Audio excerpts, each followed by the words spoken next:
Welcome to BrandsTalk, the podcast that explores the world of successful brands and the secrets behind their brilliance. I'm your host, Brigitte, a company and personal brand identity strategist.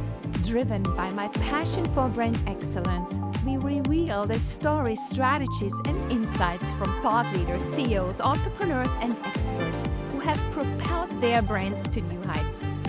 With a focus on authenticity, market leadership, and the power of brand storytelling, our conversations are designed to inspire and empower you to elevate your brand's radiance and attract not only the recognition, but also the clients you truly deserve.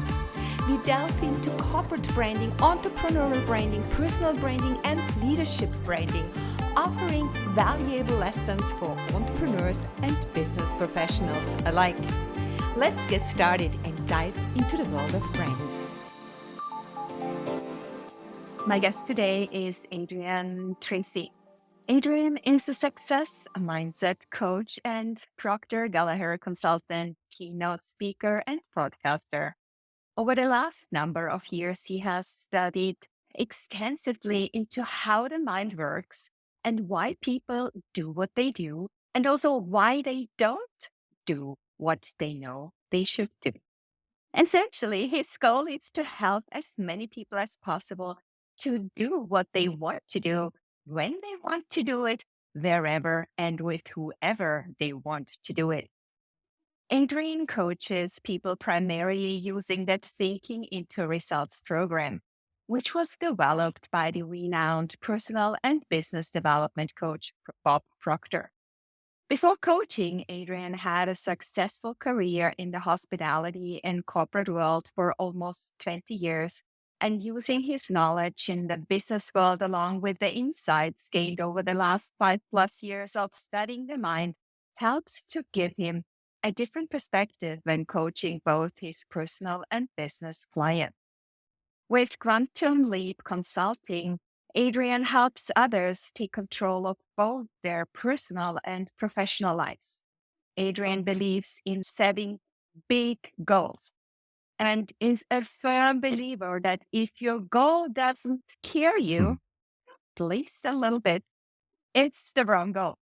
He is passionate about personal and business development and believes that he has found his calling in helping others to succeed. I warmly welcome Adrian Tracy. Welcome to BrandsTalk.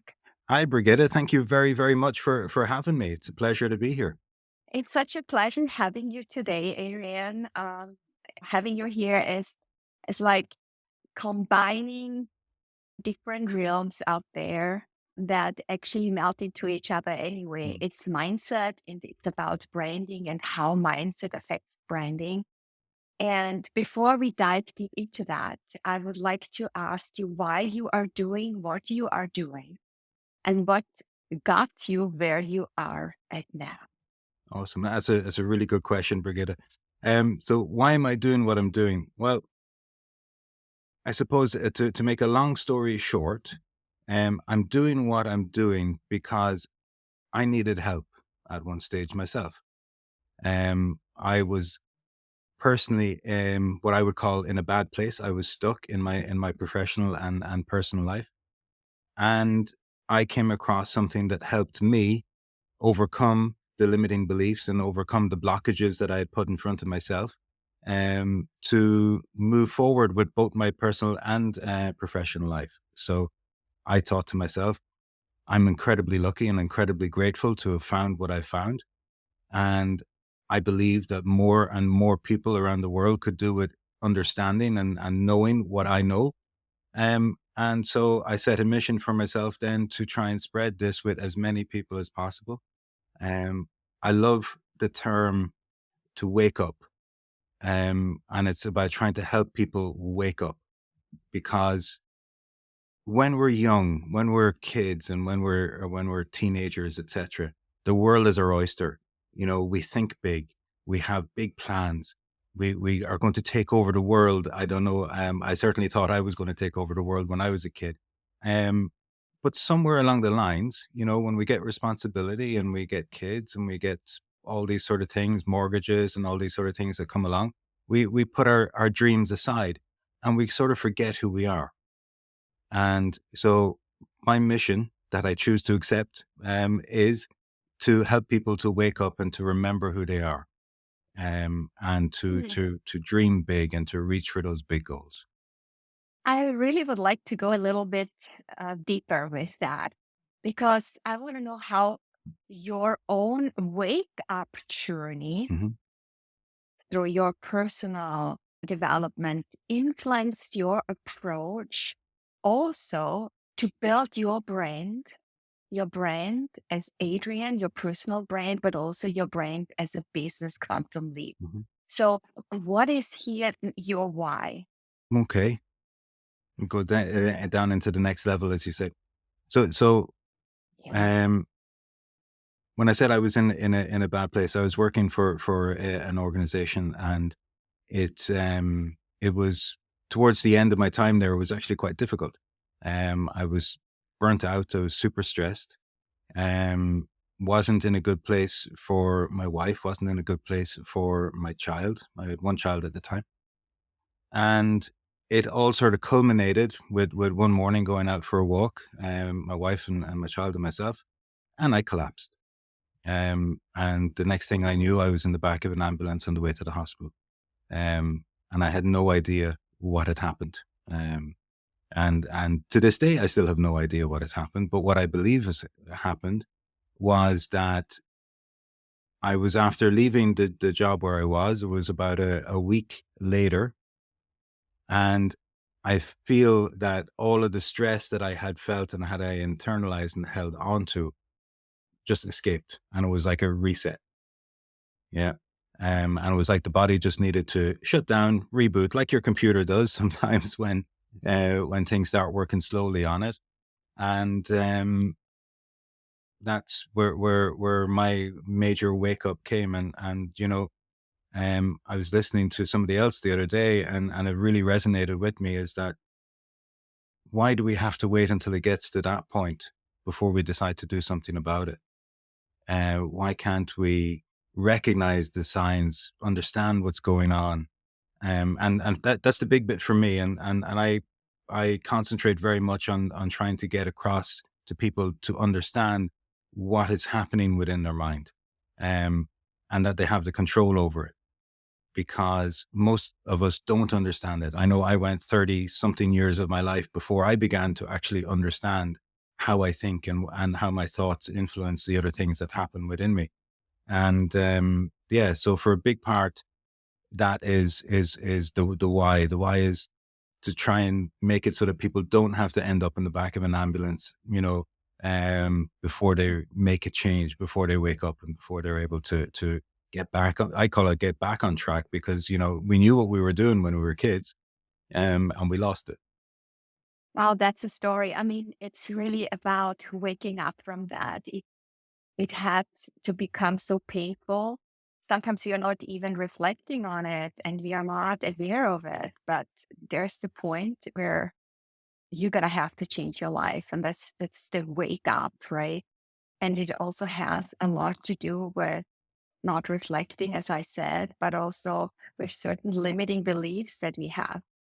We are not good enough. We can't do this. We would be a failure. And what would people think about? So now let's look at it from a professional perspective as someone who starts his or her own business, Hmm. as an entrepreneur. So, when it comes to overcoming certain limiting beliefs, we all have that as entrepreneurs when we start out. Even though we dare, we are bold, we are still doing it. But there's a lot of beliefs that need to be uh, turned into empowering beliefs. So, what are the most common limiting beliefs that entrepreneurs have that holds them back Hmm. from achieving success, from becoming who they actually truly are, authentically are? Yeah, great question. There's a number of limiting beliefs in it, but I think the overriding one, in my opinion, is our self image, the image that we have of ourselves within our minds. Um, that combined with the voice that we Mm. listen to most. Okay, so So if you think about it, Brigitte, who do you listen to most? It's yourself. Yeah. It's the thoughts and how you Yeah. talk to yourself. Yeah. It's the thousands of thoughts we have every day during the we are not even aware of it, right? Yeah. It's this unconscious that is constantly, and what I have learned the other day, it's like there is 90% of negative thoughts that we repeatedly have. So now you are the expert of how to turn that into empowering thoughts, right? Yeah. There is a process. There's no magic switch, unfortunately. But you raised a fantastic point. So there's a statistic out there. On average, we have about 65 to 75,000 thoughts each day. So somewhere in that region, and about 95% are the same thoughts that we had the day before, which were the same thoughts that we had the day before, which were the same thoughts that we had the day before. So we're constantly in this constant repetition of these negative thoughts to ourselves all over the time. And as I said, the voice that we listen to most is the voice that's within our own mind. It's us talking to us. So we got to change the record. It's as simple as that. Well, it might seem it's a simple process, but it's very difficult to do. So we have to understand first of all what's going on. So where are those limiting beliefs in our mind? And I don't know if you can see the little stick man up behind me.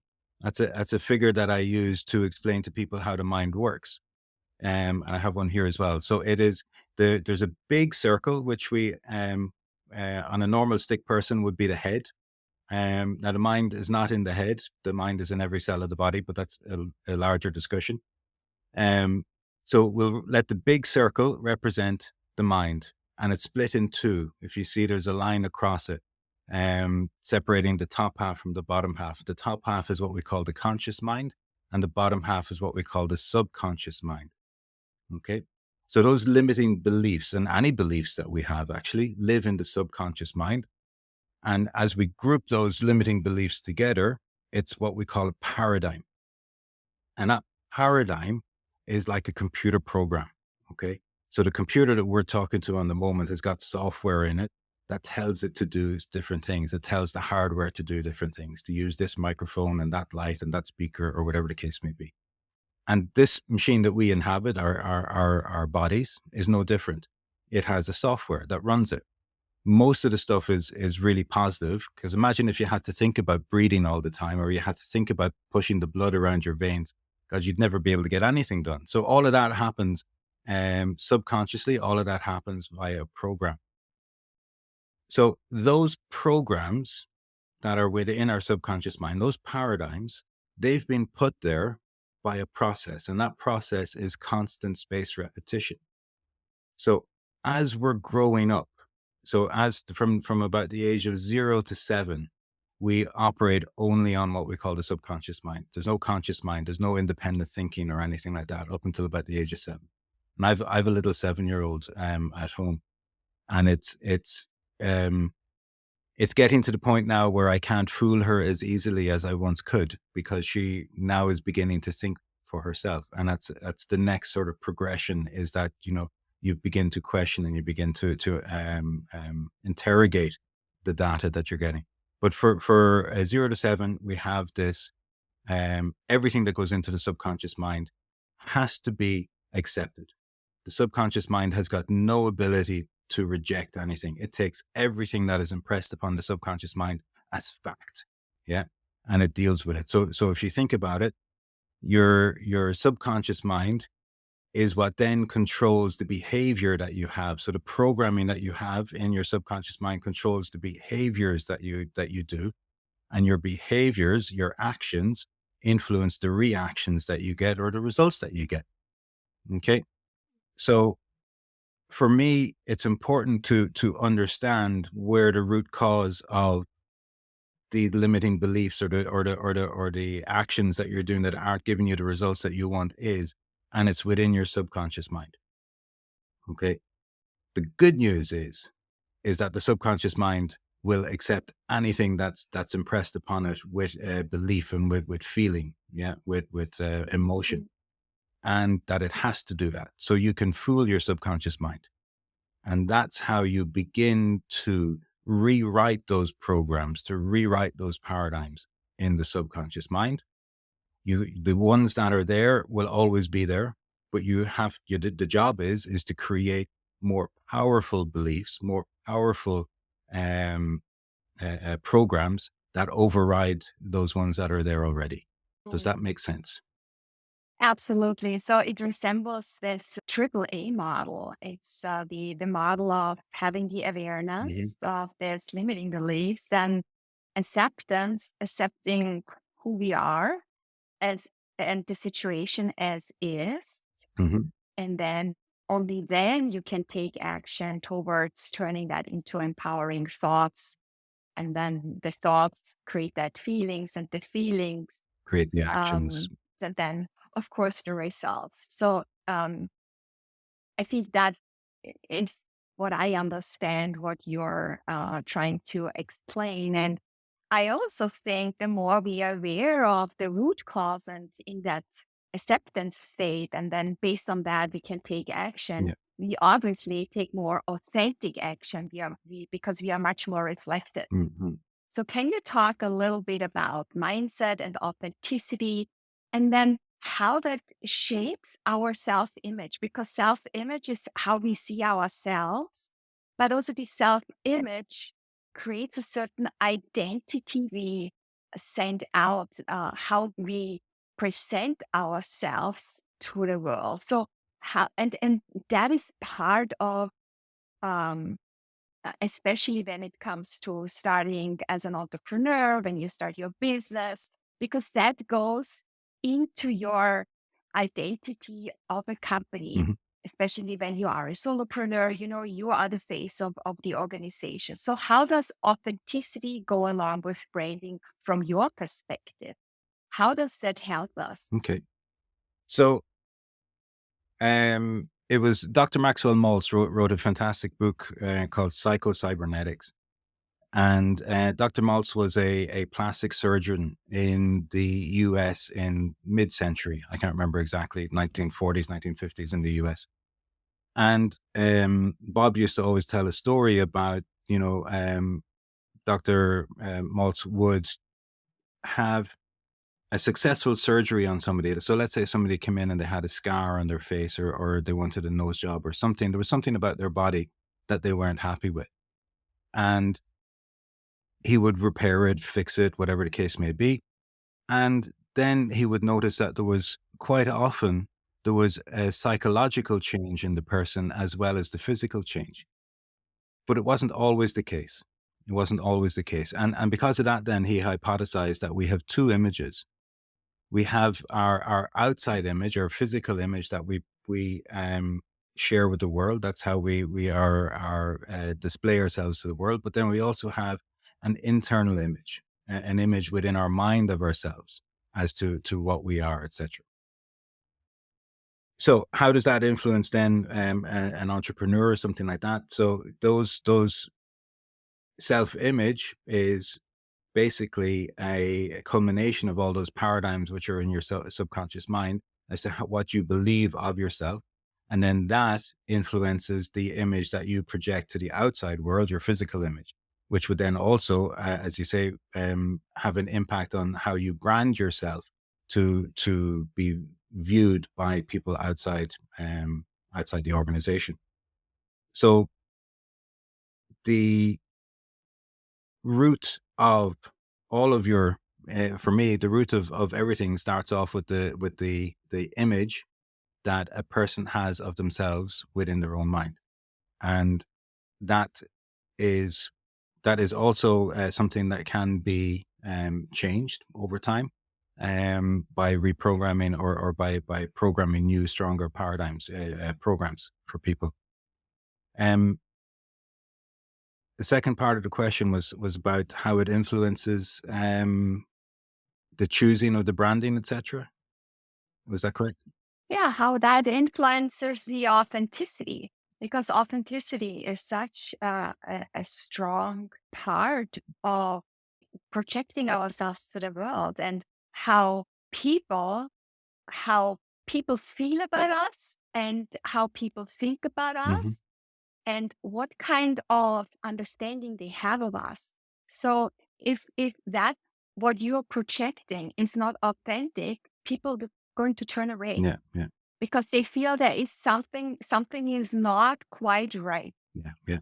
So I think mindset and authenticity has a huge impact on branding ourselves as being the better version, insofar that we are trying to be our best version every day, because it's about, also about market leadership. We want to be superior. We want to be different. We want to be unique. We want to get people buy into our vision. So I see a huge, uh, need of alignment that has to Mhm. be in sync: mindset, authenticity, and branding. Yeah. Yeah. You're bang on the authenticity part in particular. So, um, you said people can understand if you're not being authentic, if you're not being yourself. Yeah. Um, First they feel it, Yes. and then they find reasons for it because they feel something is not quite right. A brain purpose is to stick out and make people feel. You wanna you wanna have you wanna elicit positive feelings about you as a brain. Mhm. That what you serve, what you can do, the benefits, thought, everything, the desires, the needs, the wants, you can satisfy Yeah. that. And when they do not feel that's the right brand for you, for me, then they will turn Yeah. away. So the end result of a brand is always to make them feel. Because why would you go for an iPhone instead of another brand that is like half of the price or even 20% of it? Why do you go for that? Because Apple makes their customers feel. They feel something Yeah. about it. Just think about, why are you going for a specific brand, or why are you purchasing that product from that company? Just think about it, because there is different alternatives out there, but you identify Yeah. yourself with that brand. It's a part of you. It becomes an extension of you somehow. And so I think that authenticity really, especially nowadays, we can really choose usually links, mindset, and branding. Yes. Yeah. Yeah. I don't know. What is your take on that? So, that's super interesting. That made me think of something. So we have, and we're taught from the time we're kids to live through our five senses. Yeah. How we see, hear, smell, taste, and touch.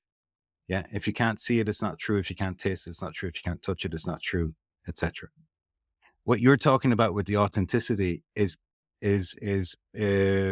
because not only do we have our five senses that we've learned about, we also have six superpowers that we don't learn about, and our intuition is one of them. And it's our intuition which keys into whether somebody is being authentic or not. Yeah.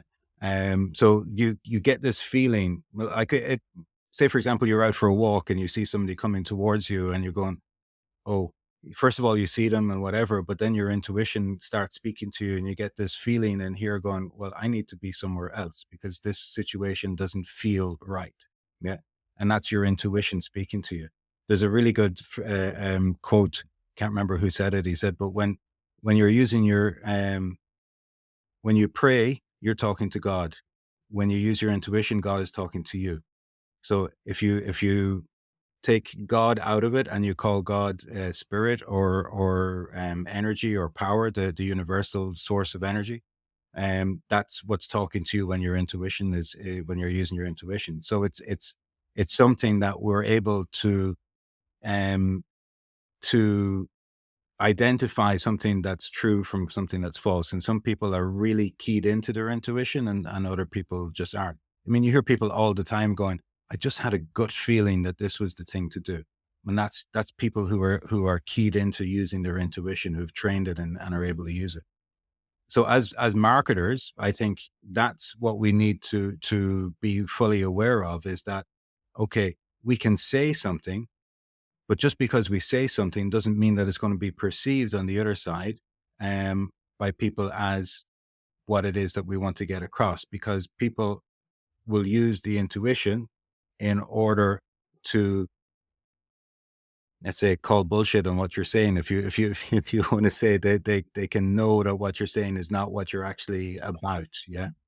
And so for me, being authentic to who you are is super important. So personally, myself, whenever I go out, I had this conversation on one of my own podcasts with a gentleman called Pat Slattery.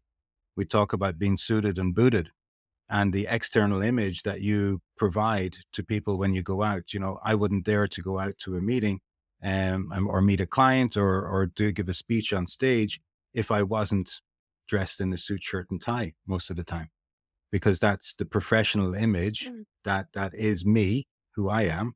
I've grown up wearing suit, shirts, and ties, and ever since working in the hotel industry, that's what I've done. And that's who I am, and that's the image that I want to portray to people, is that I'm an authentically, capable coach and business coach, or a mindset coach and business coach. Yeah, absolutely. It's expressed in your appearance as well, right? Let's stick with that because it's part of your identity. It's one element that expresses who you are, right? As a brand. But there is more than that. Yeah, you also express it visually through your logo, through taglines, through Yeah. colors. And now let's stick with Hmm. colors because you have chosen colors like red, like a very bright red, almost goes into orangey, and black for your brand. Those are your core colors. Now, my question, why did you do that? Because you want to express meaning through that and create a feeling. We know that colors trigger emotions and feelings. Yeah. And also, uh, the brand the brand recognition increases by 80% when we consistently stick to a certain color that represents us. So, why did you do that? Why this selection of colors in your visual identity? So there's two things. A stark contrast in color I really love. Um, Mm. so I worked for a German car rental company, Sixt Rent a Car, for many years, and they are probably the best company that I've ever seen when it comes to corporate identity. It is a huge part of the undertaking when you agree to become a franchisee of Sixt Rent a Car. You have to conform with their brand identity, or you don't be part of Sixt Rent a Car. It's such a huge part of their identity that everything has to be in the black and orange, and that contrast of a very dark color and a very bright color um, really spoke to me, and I liked it because not only was it um, instantly recognizable, but it also, for me, the bright orange was a sort of an aspirational color. It spoke of energy for me, yeah. And the black color speaks of, for some reason, of luxury and of um, what you call it, almost like Art Deco sort of uh, that sort of thing Yeah. in my Ex- mind. Exclusivity, Yes, sophistication. Does yes, it yeah, go into that? Yeah. yeah, Yeah. yeah. Yeah. Yeah. And It goes to very well. yeah, and so for me then, when it came time to choose the brand colors for my own brand, I liked that exclusivity with the black and the luxury with the black, combined with, again, because of the term quantum leap. I'm asking people to be bold. I'm asking people to think differently. I'm asking people to take a leap of faith and to go beyond where they ordinarily would have. And I know red has got a connotation of danger, in some ways, but for me, it was more about, it's a strong, bold color, and then again, you have that contrast of the black and the red, that I really like. So That's Yeah. very much where it came from for me. Yeah, I think that is a great combination also because of red. It's not remaining in a status quo, in the comfort zone, kind of. Yes. Red also has this or creates a sense of urgency that is now you gotta act. Yeah. Hmm. Otherwise, Yeah. where does this quantum leap coming from? Yeah. You're bold, you're powerful. Yes, is you're passionate. You're someone who is really ready now to take action. Uh, so it's Yeah. in, and the black is really something that it's encouraging uh, to do something. Yeah. So it goes very well. Yeah. Yeah, wonderful. And with taking action, we also, um, I mean, where do we go? We also need to have a goal. And you are a proponent of having these big goals, right? It Yes. needs to Yes. Yes. scare you. So why are you a proponent of that? Tell us the story. Okay. Um, so again, it comes back to my training and what I've learned over the last 5, 6, 7. I can't remember now how many years, but the last number of years. Um, when we look at goals, there is one major component to a goal, that without it, the goal will never be reached. Okay, and this comes Hmm. from a book called, which I have right beside me here, "Think and Grow Rich" by Napoleon Hill. Okay, Yes. book is 100 and something years old. Um, you gotta forgive the old fashioned language. But if you get beyond that and you look into the message behind it, um, the major component that has to be there for a goal is desire. And he talks all the time in the book about having this burning desire. And that's something that really resonates with me, is because if you sit down in a corporate office, for example, you've worked with some major corporate companies, Brigitte, and they might go, right, well, we're setting our targets for next year. Let's aim for a 5% increase next year. Yeah. Do you think you'd be able to do that? Yeah, I think we'll be able to do that. Okay, well, let's go for 5%. There's no desire behind 5%. There's no um, stretching behind a 5% increase in anything. Why not go for 100% of an increase? Yeah. Why? Well, why not? Well, because we mightn't get it. Well, if we don't get it, then that's fine, but at least we're aiming for it. If we are aiming for 5% and we hit 5%, do we give ourselves a pat on the back and go, well done, everybody? No, if we aim for 100% and we hit 50%, that's a pat on the back for everybody. You know, that's something extraordinary. That's where you've gone above and beyond what anybody thought was possible. But the burning desire is that bit within you that makes it happen. Because within the PGI, within Procter Gallagher, what we talk about are type A, type B, and type C goals. Type A goals are something that you know how to do. So that would be that corporate office of having a 5% increase. Then they know they can do it, and it's not a stretch in any way, shape, or form. But there's no growth involved in it for the company. There's no um the growth really is the biggest thing, because the whole idea behind having goals is to grow. It's not to get something. It's not to have something. The aim behind a Yeah. goal is to grow. Yeah. And there's a basic law in life, is we're either growing or we're dying. So if we're not growing, we're dying, we're going backwards. So I hate the idea of these 5% goals. Um then you have a type B goal, is what we call it, something that you think you'd like to do or you think you can achieve. And you put together a plan and you go, Mhm. yeah, well, if I do this and then I do this, and then, if this happens, well, then maybe I might be able to do it. Yeah. And then you come across a speed bump in the road, as you invariably do when you're going towards a goal, and you go, you know what? It's all right. Yeah. Whereas if you have that type C goal, you have that burning desire within you to achieve it, nothing is going to stop you from achieving it. Absolutely nothing. Because this is it. This is the thing that you're aiming for. Come hell or high water, as we say, you're going to make it happen. Yeah. And those are the goals that I want people to be focused on. Those are the goals that I want people to think about. And are they scary?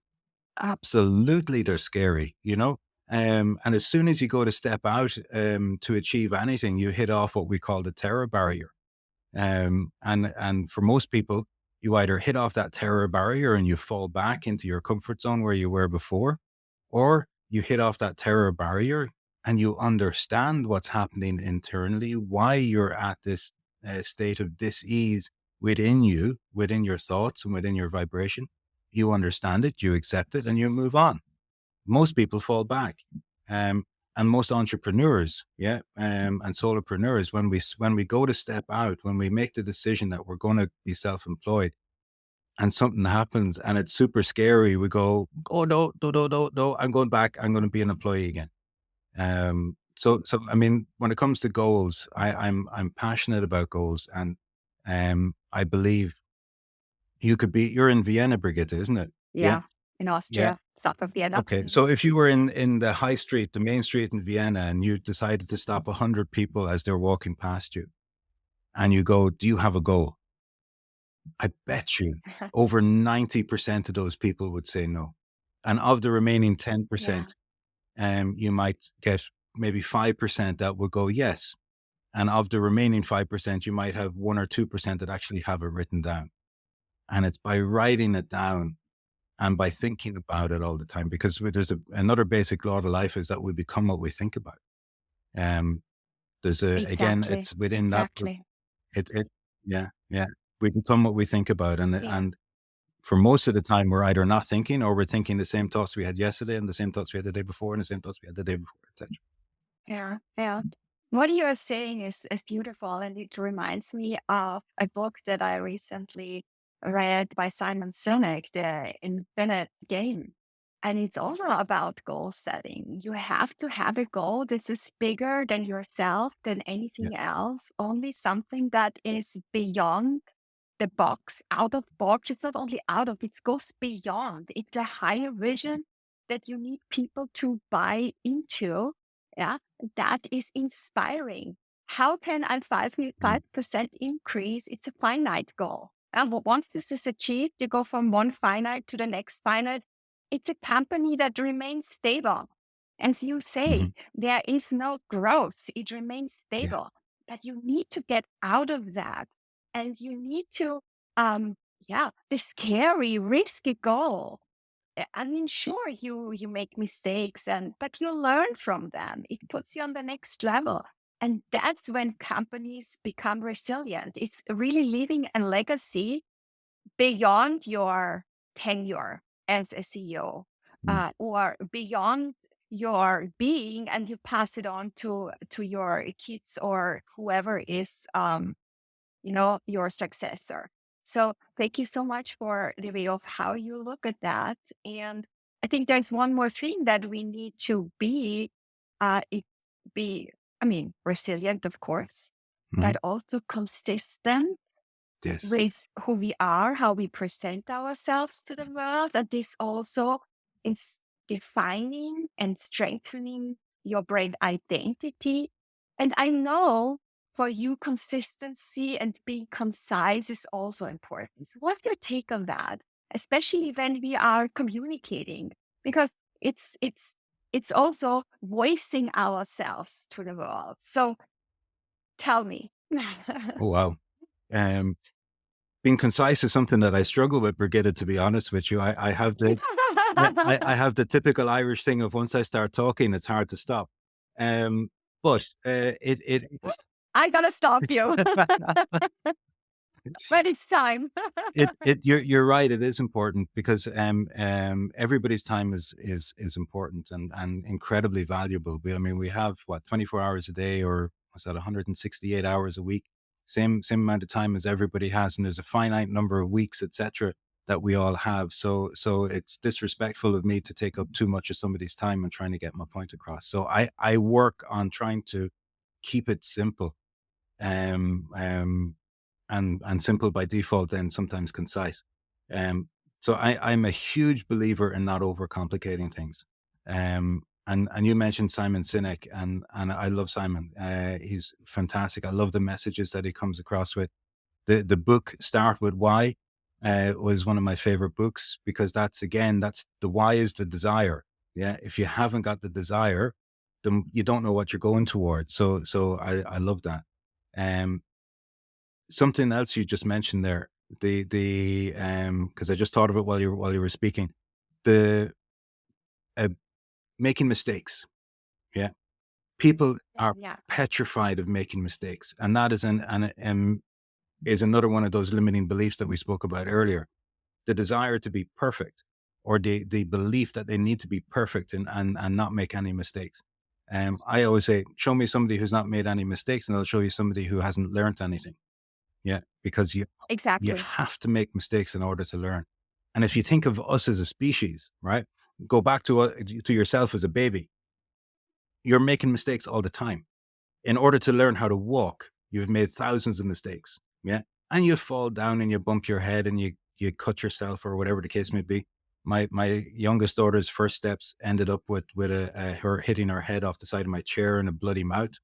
But she's learned from it, and she's able to walk. And so that's how we learn. We learn by making mistakes. And I think it's incredibly important. There's a fantastic book I'm reading at the moment called Mindset by Dr. Carol Dweck, and she talks an awful lot Yeah, about the fixed mindset and the growth mindset. grow. Yeah.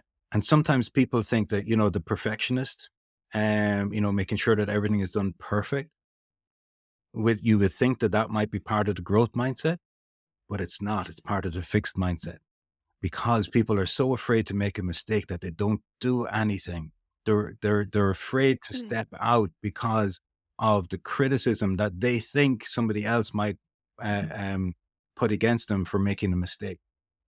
And so how do you change from a growth, or sorry, from a fixed mindset to a growth mindset? Um, I'll say it again: understanding is the key. If you don't understand, you can't change it. Now, you don't have to understand everything. You don't have to spend 10 years studying or 20 years studying psychology to understand what's going on 100%. You just got to learn a little bit at a time, and understand what's going on within the mind, because the mind is phenomenal. And once you understand what's going on, you're able to change things.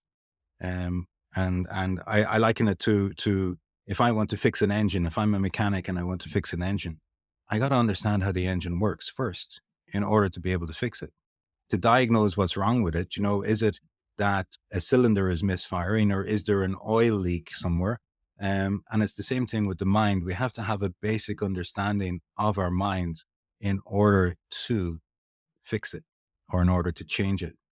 Um, and especially today, in this day and age, when there are so many things going on outside of our control, that to maintain a positive mindset, to maintain positivity within your mind is incredibly difficult.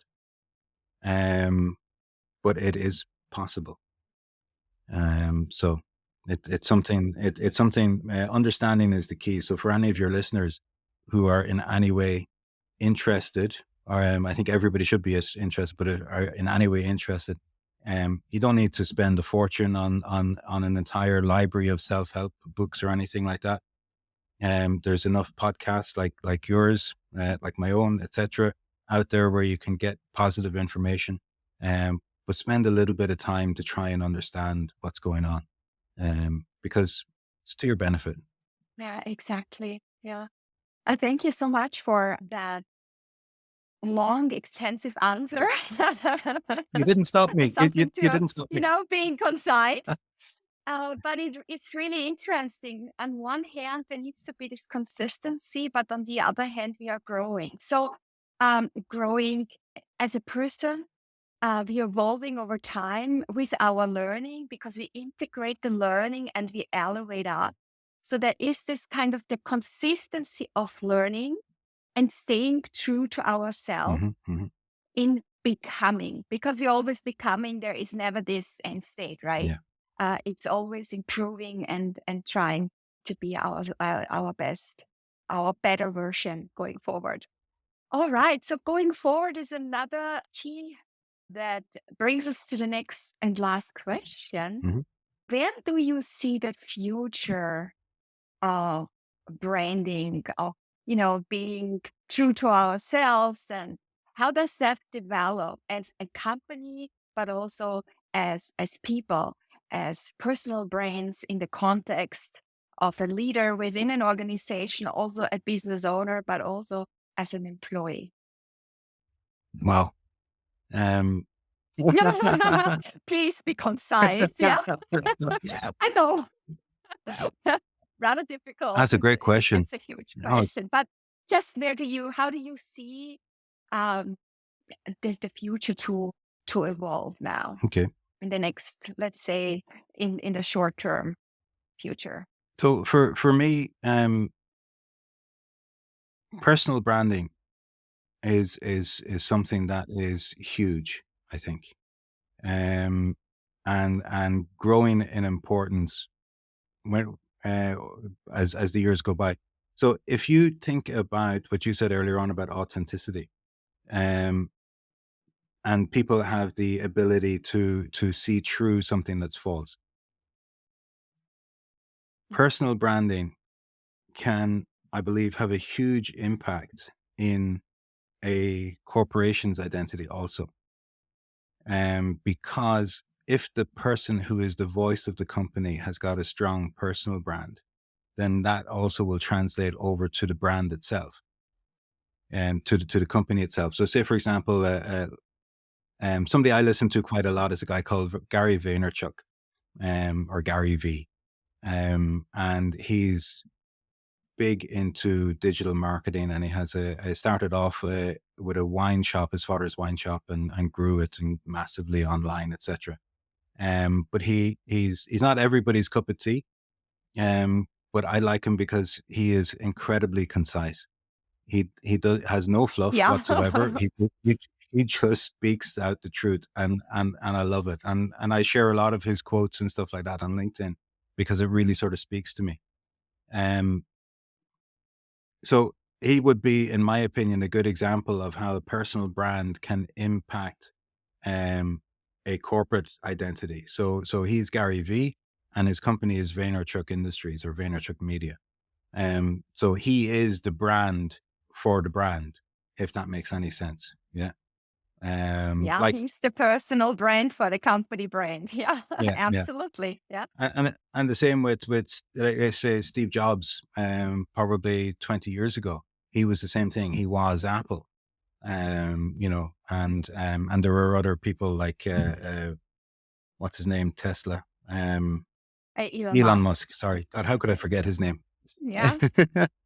um, Oprah Winfrey. Oprah Winfrey. yeah, There's yeah, so many out there yeah, that just we know them, but very often we don't even know their company. Like Oprah Winfrey. What's that exactly? yeah, yeah. So She has yeah, Harpo yeah, Productions, which I thought was a great branding exercise because she just took her name and flipped it up backwards. It's her yeah. name spelled backwards. I love that. I thought that was my name, Adrian, doesn't really do the same thing when you spell it backward. But I looked into it. I thought about it. Um, Yeah, it's not working no, no, for everyone, right? yeah, Yeah. true, true. But that's I think the future is more towards personal brands than corporate brands. Personally speaking, and it's something that I've only thought about probably since we spoke the last time, Brigitte, about my own personal brand, and because I spent most of my time trying to build the brand for Quantum Leap Consulting, um, and very little on my own personal brand. So I think it's Yeah. probably Yeah. more of a shift now in the next little while to my personal brand and how that will influence Quantum Leap Consulting. Exactly. Especially now in this world with AI, we need the personal Yeah. touch. We need to humanize brands again. And that's what we do with the people, the humans behind the brand, not only for um, consumer brands, but also business brands alike, Yeah. right? Yeah. Yeah. Yeah. Absolutely. Wonderful. Wonderful. So thank you so much for being my guest today. We are not done yet Okay. because I want to play a game with you very Okay. quickly. I like games.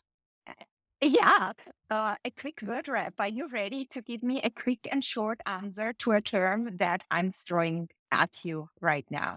Sure. Okay, so there come 2, 4, 6 terms. All right, ready? Hmm. Okay, mindset. Oh, What comes up top of mind? Bob Proctor. That's what comes to my mind when I think of mindset. Okay, identity. Thief was the word that came into my head. Identity thief. Um, I don't know why. Okay, books. Library. No, knowledge. Actually, one more thing. Secret of the ages. Because I Okay, think the secrets of everything are locked up in books, and they're there sitting waiting for us to discover. beautiful, beautiful, beautiful. Goals. Big, hairy, scary goals. Podcasting. Fun. I really enjoy it. Yes, it is, right? I mean, so And last but not least, Brigitte, where else do I get to have great conversations with people like yourself and the guests on my own show and learn from e- them the whole time? exactly, and share that with Yeah, others. Yeah. Sometimes I feel like even if I'm on a one-on-one, getting to know introductory call and having conversations with people, I was like, I should have recorded that because I'm not always recording. And because there's so much content and philosophies and ideas that you share and you're getting inspired. yeah, So that really means a lot. yeah, And yeah, the podcasting is one step further, right? yeah. All right. And then last but not least, the brain. What does a brain stand for? What comes up in your mind? Emotional connection. Um, we, Mhm. Wow. I believe that we buy anything and everything based on our emotions, and then we rationale it with logic afterwards. Um, so it's the emotional connection to what that brand does for your identity. So people who buy, say, a fancy Rolex watch, they're emotionally connected with the brand Rolex, but it goes more than that. They're connected with the brand Rolex because it's what it does for their image and what they believe other people will think of them because they're wearing a Rolex. Exactly. Thank you so much for that answer. Now I need to circle back to identity. I just cannot stop Okay. thinking about it because you mentioned thief, and I want to know why. It's just a word that came into my head, a phrase, identity thief. Maybe. You want to share? No, Do you? no. I don't know why it came into my mind, but maybe the reason is because we're allowing a negative self-image of ourselves in general, people in general, okay, not any one particular person. We allow a negative self-image to steal from us the opportunity of what it is we can actually achieve. Oh wow, this is a very very strong answer, Mhm. and I love it. Thank you. I need to think about that because this is great. Mhm. Thank you so much, A pleasure. Adrian. It was an unbelievable hour. Gosh, Where can listeners find you and can get in touch with you? Tell us. so, thank you. First of all, I can't believe it's been an hour. It feels like 5 minutes. It's been brilliant. Yeah. um, so people can find me. LinkedIn is a good place to find me. Adrian Tracy on LinkedIn. Um, I have the website quantum-leapconsulting.com, which is for my consulting business. If people are interested or like listening to our conversation, they can find more of it, including our conversation, on the Think to Thrive Unplugged podcast, which is my podcast as well, which you were graciously a guest on, and I thank you very much for that. Um, I thank you too. yeah, and yeah, so It was an honor. LinkedIn is probably the best place, Brigitte, to find me. I'm on Facebook and TikTok, believe it or not. Oh, But yeah, no, LinkedIn is probably the best. okay, good. Adrian, thank you so much for being my guest today on BrandsTalk and sharing with us how minds shapes brand identity. It was such an honor and a pleasure, and we went deep. Mhm. And thank you for that. No, an absolute pleasure, and thank you for having me. I really really enjoyed it. It made me think, which is fantastic because most of the time we tend not to think, but I love it when I'm forced to think. So thank you, really appreciate it. You're so welcome. Thank you too. If you loved the episode, don't forget to hit follow on your favorite app, share it with your network, and drop me a quick rating or review. Your support means the world to me and brings more exciting brand stories to you. Stay tuned for the next episode as we continue to explore the fascinating world of brands. Until then, keep shining.